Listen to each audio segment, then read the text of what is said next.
ladies and gentlemen, boys and girls, welcome back to Eye on Marvel. Happy to be back.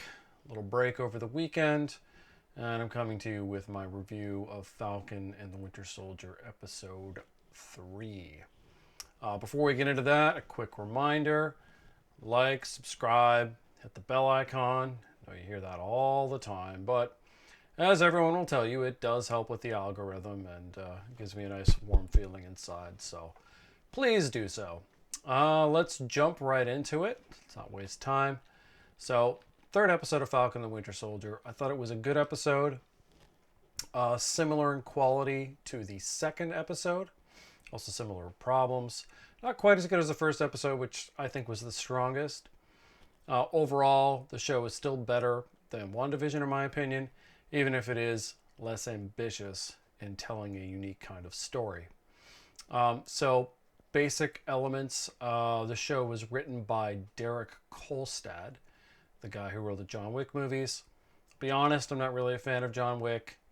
I understand the place that it has and why people like it. It's not for me. That being said, in terms of the output, the quality of the writing, in terms of dialogue and whatnot, is all fine. In terms of the structure of the episode, not perfect, although I think most of that lies in the head of the showrunner, Malcolm Spellman, not so much Kolstad. Just like with the second episode, there is way too much plot rammed into too short of a runtime, and we'll go through that. Pardon me. On the positive side, excellent performance from Daniel Bruhl as Zemo. Every scene he was in was better because he was in it. So glad to see him. I hope Marvel has more plans for him. I believe they do. It's been my pet theory for a long time that he'll lead the Thunderbolts. That may seem odd since he hates superheroes, but that's kind of what I'm leaning for at the moment. We shall see. Sharon Carter, Emily Van Camp, was also in the episode. I thought she was fine, but I don't think her appearance really added anything to the episode. If you removed her specifically and simply put some new character in the same role, honestly, nothing would change. I consider that a failing of the writing. But in fairness to Spellman and to Kolstad, there are so many characters and plots in this. Eventually, it's just going to start to wear thin when it comes to new introductions. So, broad strokes out of the way. Let's get into the specific stuff. The episode opens with a short commercial for Global Repatriation Council. I think this is largely there as a reminder to the audience that the GRC exists, and it's important to the Flagsmasters. That's the only real purpose of having that there.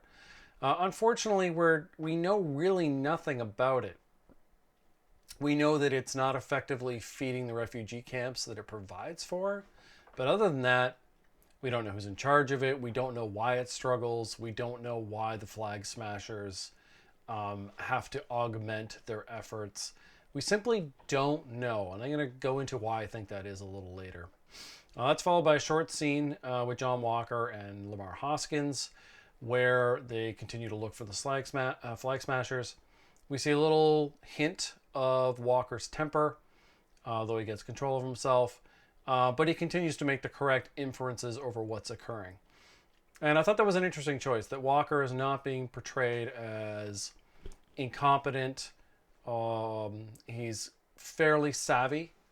And that's an interesting take on the character, and I'm curious to see where they're going to have his downfall. I'm still assuming it's his temper that either gets him or someone else into trouble and causes his downfall, but we'll have to wait and see on that. Next up is a much longer scene where Zemo gets broken out of prison. This is well done. I think the little interaction between Bucky and Zemo, where Zemo says what he did to him in Civil War wasn't personal, is good. I also liked the discussion between Sam and Bucky playing his narration over Zemo escaping. I thought that was well done. We get a King T'Chaka name drop as a way to lead into the Wakandan appearance at the end. As for Zemo's royal past, that felt awkward to me. It doesn't really fit him being a member of a Sokovian death squad in Civil War. It doesn't directly conflict with it, but it's just odd. And it's sped through so quickly, it really just doesn't have any weight. And it's part of a general problem here about things just being introduced and then you move on. We also get a Red Skull name drop, which I'm thinking is a bit like a empty WandaVision Easter egg that won't go anywhere, but we'll see. From there, we have a very short scene with the Flagsmasters where Erin Kellyman's character, a friend of hers, dies. This is way too short, and the character who dies, way too ephemeral to have any emotional impact at all, and it just sort of breaks up the episode. I didn't care for it. I don't really need that as a way to push along Kellyman's motivation. Her motivation is already more than sufficient. It's meant to be the turning point for her to violence, but I think you could have got away with that. I just think it was a waste of screen time. Next up is the longest chunk of the show, which is the trip to Madripoor. Madripoor looks cool, and Zemo, when he discusses it, it sounds cool, but ultimately it's disappointing. And this is the show's own fault. Zemo talks about how it's going to be really difficult to work their way up through the system to find out what they want. And it turns out it's actually incredibly easy. They talk to one British actress who's terrible, who plays Selby.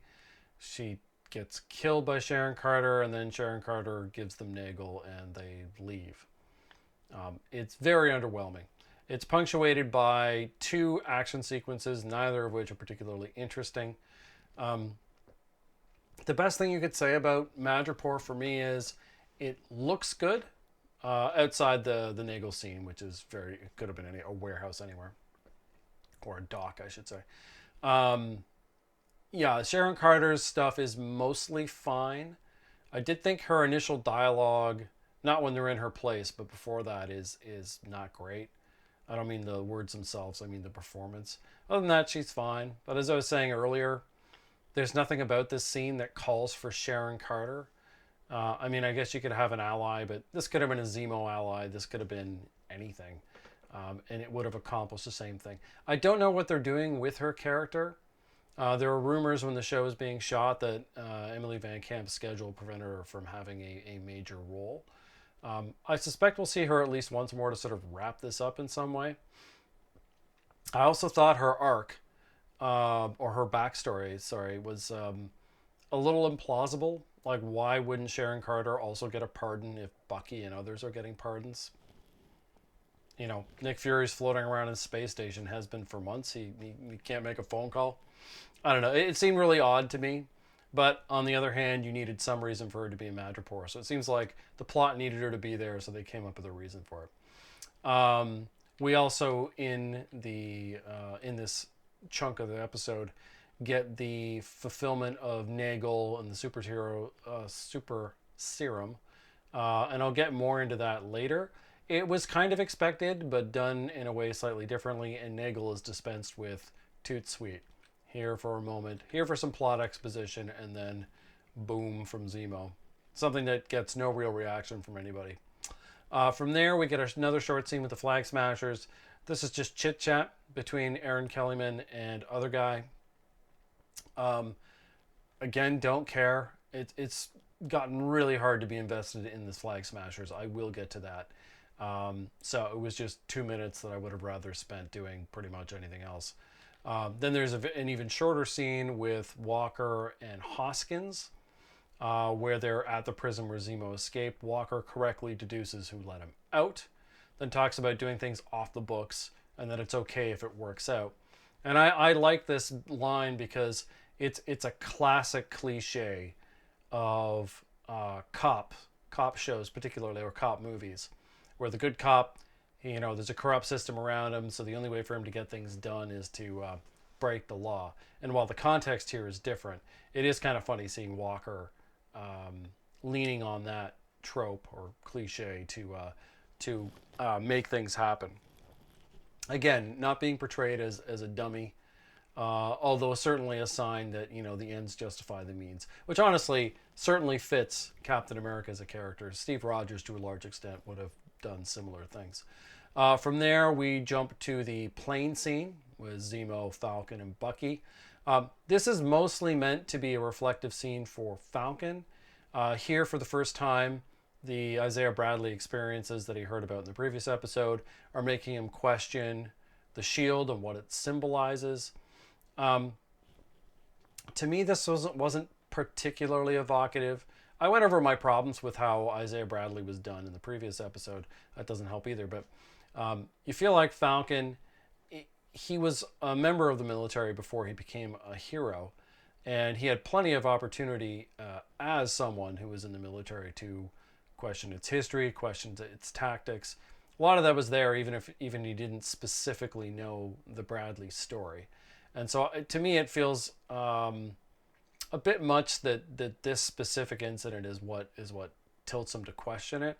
But of course, ultimately, it's not going to matter. He's still going to take up the shield, so none of these doubts are really going to matter. I do think this is setting up, though, is him having another conversation with Bradley, or I'm guessing Bradley tells him, you know, take up the shield. That's what I'm guessing is where we're going to go, even if I'm not quite sure what the circumstances of him getting the shield will be. We also have a bit more of the two characters, the two leads, hating on Walker. I don't think that's been presented very well, and I'll get into that in a second. From there, we go to the final Flagsmasters scene where Kellyman's character actually kills people to the shock of her buddy. This fully turns her into antagonist mode, although I'm still not 100% sure if they're going to ultimately redeem her or not.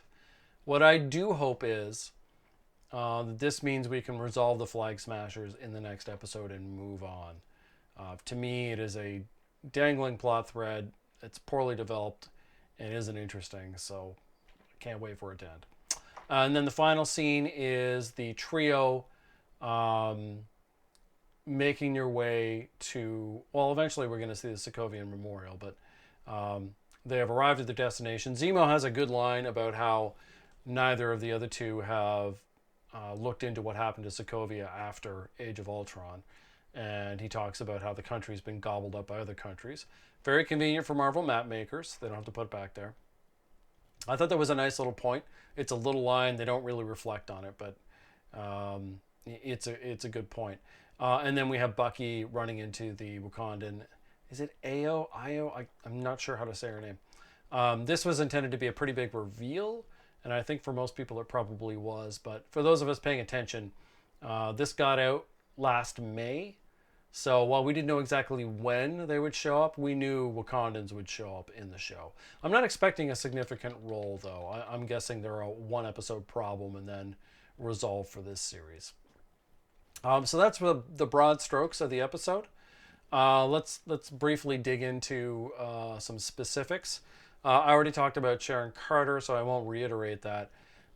Madripoor, again, not enough time was spent there. It should have been its own episode where we could have seen our leads be smart and work their way through a much more dynamic underworld as opposed to their very short jaunt dancing through it. More specifically, let's get into the Nagel story. So leading up into the show, a lot of theorists believed that a scene, I believe it's a deleted scene, from the Incredible Hulk was going to tie into the show because it talked about the Super Soldier program. And they knew that this would involve the scientist Nagel. However, the way we got it in the show is not making a direct connection.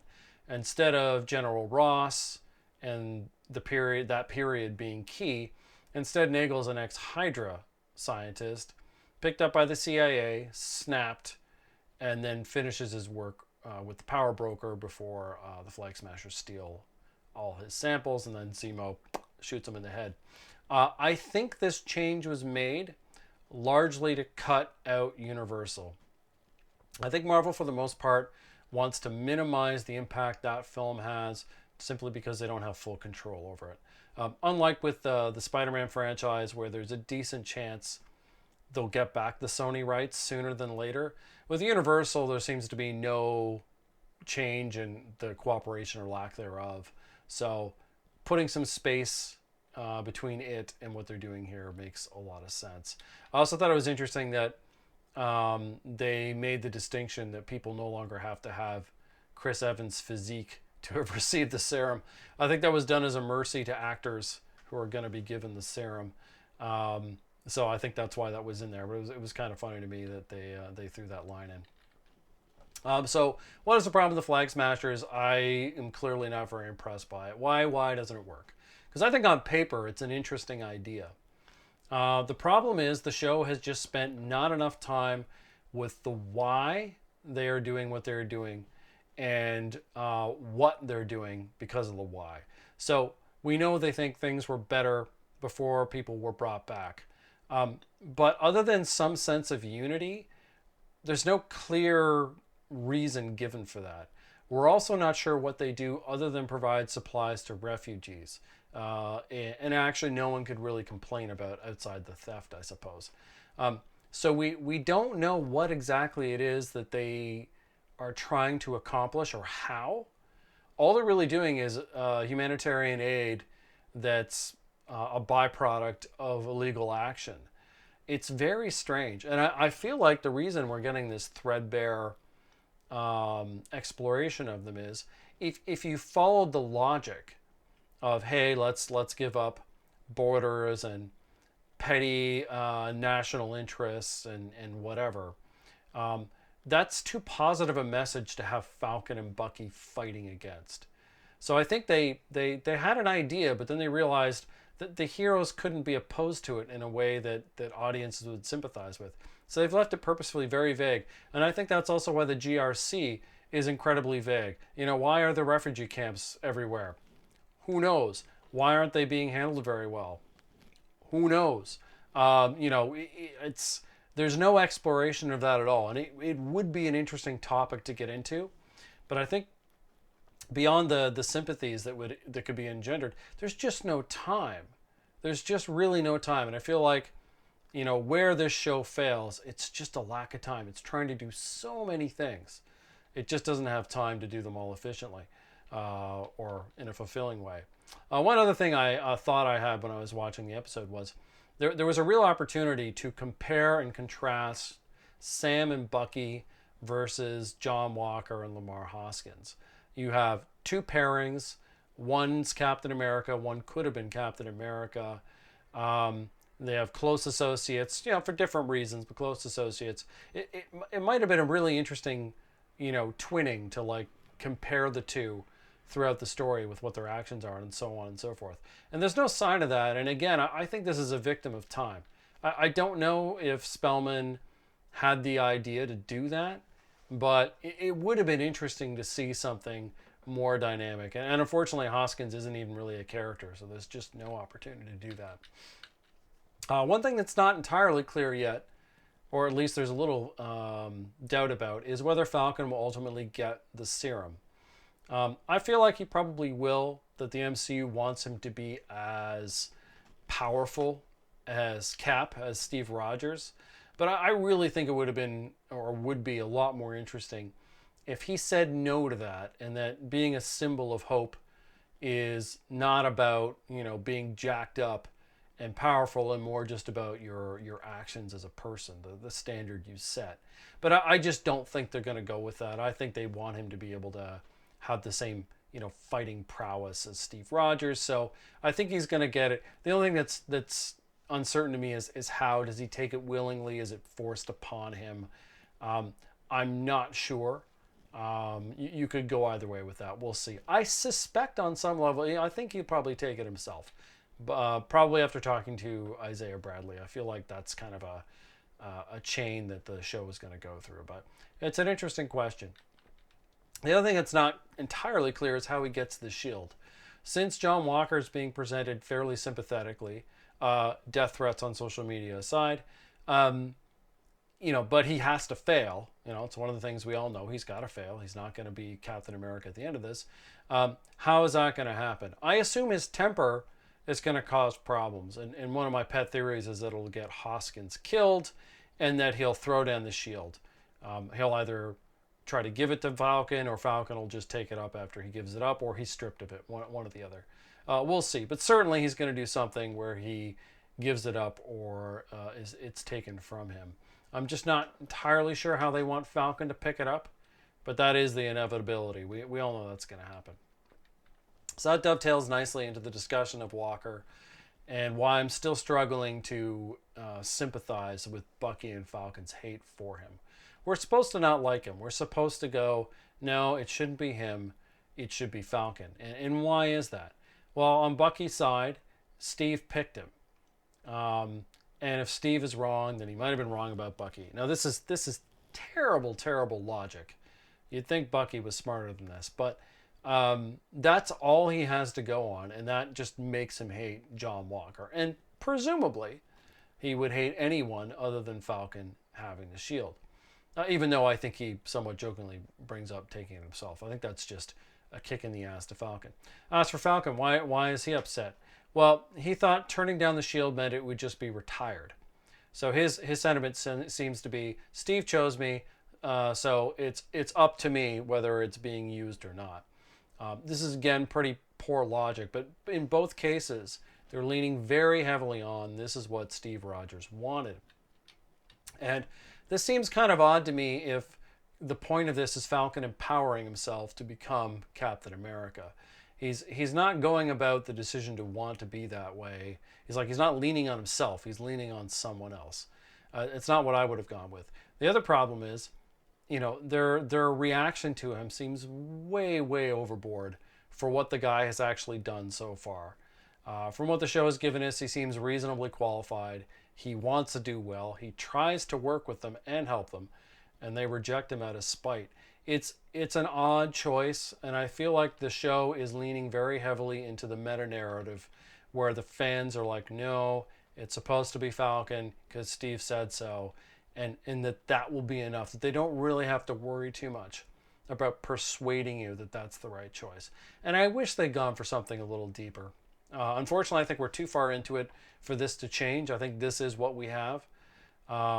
There's certainly no evidence of any other sort of major revelations specific to why they don't like Walker. I mean, they don't know him barely at all. So yeah, it's odd, and I wish it was better, but I think for most people it works just fine. I also brought up in my article just briefly that one of the options for Walker, instead of him becoming U.S. agent, is possibly he dies. And that would be one way to set him up sympathetically. But I think ultimately that's not the case. I think that would be too much. If he's just I was going to say well-wanting, but that's not a thing. If he's just a well-meaning guy who fails because he's just not up to snuff, it's not going to feel the same to have Falcon take over the role. So no, I think he just genuinely has to fail and survive. Living with that failure makes the U.S. agent a more interesting character anyway, if that's where they want to go with it. So to wrap up, I know I've done a lot of criticism here. I've said this before. Criticism is easy. It's always easier to criticize. The show does have good banter. It's not top line MCU banter, but it's good. The dialogue in general is pretty good. The story is entertaining. I'm looking forward to the next episode. I think it's going to be fun. But yeah, we have pacing problems. We do have some story problems. It does not hit the highest of standards for Marvel, which would be a few of the Netflix seasons. Those to me are like the top of the line when it comes to Marvel TV. They're actually what got me writing about Marvel in the first place. For me, the first seasons of Daredevil, Jessica Jones, and Punisher are the creme de la creme when it comes to Marvel TV. And we don't see this here, and I don't think that's just because they all had a darker tone, even though thematically they all do have a dark tone. It's not really about that. It's about coherent storytelling that has room to breathe, room to evolve, stakes. The heroes really have to overcome something. Here, we don't quite get that. It's not as bad as WandaVision, where WandaVision's so powerful. She's never really seemed to be threatened by anything. Here, you know, there's still that lack of threat, but what the characters want is kind of all over the place, and there's still no true antagonist. The Flagsmasters are just not intimidating. So we know it's going to be the power broker in the end, but you know, we're 3 episodes in, and other than nameless goons who you know, the stormtroopers of the MCU, it's not that pressing. You don't really feel that urgency. So I hope that picks up. Looking forward to the 4th episode. I think it'll be a better one, and we'll go on from there. So that's it for me. Next up, I owe you guys a video for the latest news digest that should be coming soon. I didn't actually mean for the video rotation to slow down, but a bunch of things happening, Easter weekend, etc., etc. But we'll try to get these out a little more regularly. After the news digest, not 100% sure what I'll do. I have a bunch of things, you know, churning along. We'll just have to wait and see. But yeah, we'll try to get the videos out a little more regularly. At any rate, thanks for watching. Have a good one, and we will see you next time.